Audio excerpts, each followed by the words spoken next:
In 2012, a trading firm called Knight Capital turned on a new piece of software. 45 minutes later, they had lost $440 million. Not from a bad trade, not from a market crash, from a single line of code that nobody had flagged as a vulnerability. One switch, one failure point. $440 million, gone before anyone could manually override the system. Knight Capital had built a machine capable of executing millions of trades per minute. Sophisticated, fast, profitable. And structurally, it was a series circuit. One node fails, the whole thing shorts out. They never recovered as an independent company. This is not a story about bad software. It's a story about architecture. And the reason it matters to your financial life is that most people have built their personal finances the exact same way Knight Capital built their trading system. Fast, functional, fragile. Let's talk about what that actually means. Engineers have a term for what killed Knight Capital. It's called a single point of failure, a component so embedded in a system that if it goes down, everything downstream goes with it. No bypass, no redundancy, no graceful degradation, just a hard stop. The concept comes from systems engineering, but it applies everywhere you find complex dependencies: power grids, supply chains, trading desks, and financial lives. The reason single points of failure are so insidious is that they're invisible during normal operation. When the system is running, the vulnerability looks like efficiency. You don't need a backup if the primary never fails. You don't need a second income if the first one keeps paying. You don't need multiple institutions if your bank never goes under. The architecture feels lean and rational, right up until the moment it doesn't. And here's the counterintuitive part. The more optimized a single-point system becomes, the more catastrophically it fails. Knight Capital's trading algorithm was exceptionally good at what it did. That's exactly why 45 minutes was enough time to generate losses that would have taken years of profits to recover. Optimization and fragility are often the same thing wearing different clothes. Now let's map this onto something closer to home. Take the standard financial architecture most working adults are running. One job, one salary, one bank, one retirement account type, maybe a single mortgage. Each component works fine in isolation. Individually, they're not bad decisions. But string them together in a series, meaning each one depends on the one before it, and you've built a system where a single disruption cascades through everything. Lose the job, and the mortgage becomes a problem. The mortgage becoming a problem threatens the bank relationship. The bank relationship going sideways freezes access to capital. One node fails. The whole circuit shorts. This is what financial advisors usually mean when they talk about diversification, but they almost never frame it clearly enough. Diversification isn't about spreading money across different stock tickers. That's a narrow application of a much more fundamental principle. The real principle is eliminating single points of failure across the entire architecture of your financial life. Income, savings, credit, access to capital, and institutional exposure. These are separate systems that each carry their own failure modes, and they all need redundancy. Most people have diversified their investments while leaving everything else as a single-point system. It's like a data center with 2 servers and 1 power cable. Here's where it gets more interesting than just have multiple income streams, which is advice you've heard before and probably found unhelpful because it stops there. The reason redundancy actually works isn't just that you have a backup. It's that the backup operates on a different failure mode. This is the mechanism that makes the difference between actual resilience and the illusion of it. Think about what happened to Quadriga CX in 2018. It was Canada's largest cryptocurrency exchange. Tens of thousands of customers had funds there. The CEO, Gerald Cotton, died unexpectedly at 30 years old.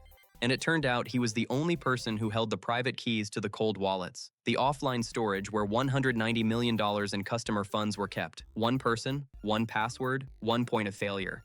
The entire exchange became inaccessible. Not because of a hack, not because of a market crash, but because one node in the system disappeared.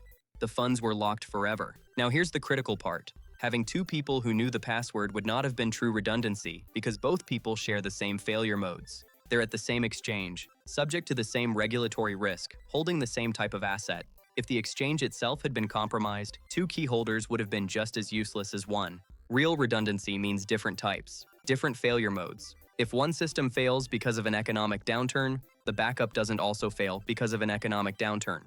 If one income stream fails because a specific industry contracts, the backup isn't in the same industry. If one institution becomes inaccessible, the backup isn't subject to the same institutional constraints. The technical term for this in engineering is fault isolation. You're not just creating a second component, you're creating a second component that can't be taken out by the same event.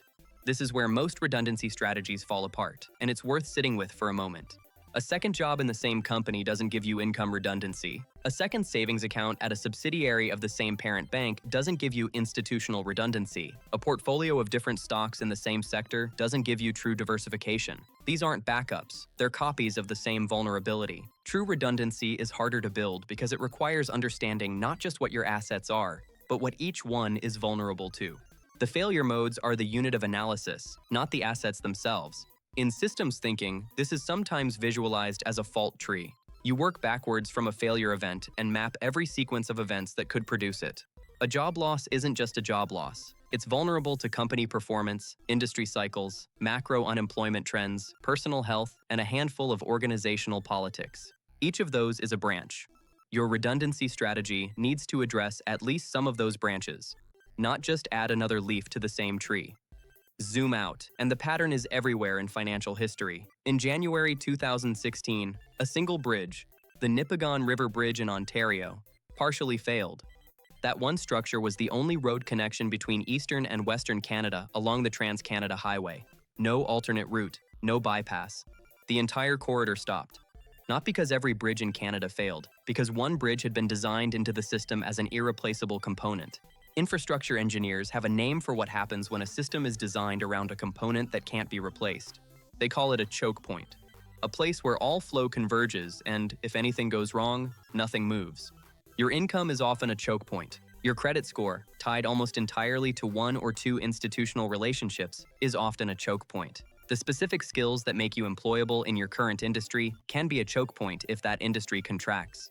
The 2010 flash crash wiped nearly $1 trillion of market value in minutes, partially traced to a single automated sell order that triggered cascading reactions through systems designed with insufficient circuit breakers, choke points, series circuits, no fault isolation.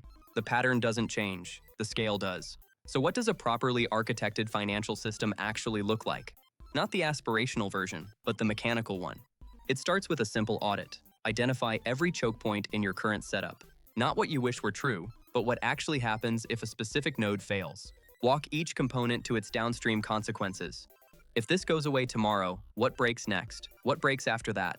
Then build in parallel circuits, income from multiple sources with different failure modes, institutional relationships with different exposures, savings in different vehicles. Not for tax reasons primarily, but because different vehicle types have different access constraints and different failure scenarios.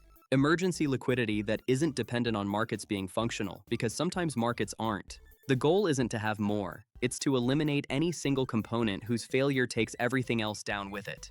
A system where you can lose one node and continue operating at reduced capacity is fundamentally more valuable than a highly optimized system that runs perfectly until it doesn't. Engineers call this graceful degradation. The system doesn't collapse, it steps down. You lose one income source and the others continue. You lose access to one institution and you have alternative access. You hit a rough patch in one asset class, and your exposure elsewhere means it's a setback, not a stop.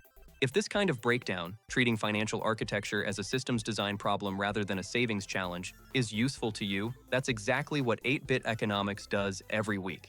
We strip complex financial systems down to their core mechanics. No hype, no predictions, just the underlying code. Subscribe if you want more of this. Like if it shifted how you're thinking about something, and drop a comment with where you see your own single points of failure. I read them, and they regularly inform what we cover next. By the time everyone sees it coming, the smart play is already over. Here's the thing nobody says clearly enough about financial resilience. It's not about how much you accumulate. It's about how your system behaves under stress. A high-earning household with no redundancy is more fragile than a moderate-earning household with distributed, fault-isolated architecture. The number on the screen is almost irrelevant if a single event can reset it. Knight Capital had the resources to survive almost any single bad trade. What they couldn't survive was a structural failure, a vulnerability baked into the system at the design level, invisible during normal operation, catastrophic when triggered. The question isn't whether your financial system will face stress. Every system does. The question is whether you've built it to degrade gracefully or collapse completely. Most people haven't asked that question yet. That's the gap.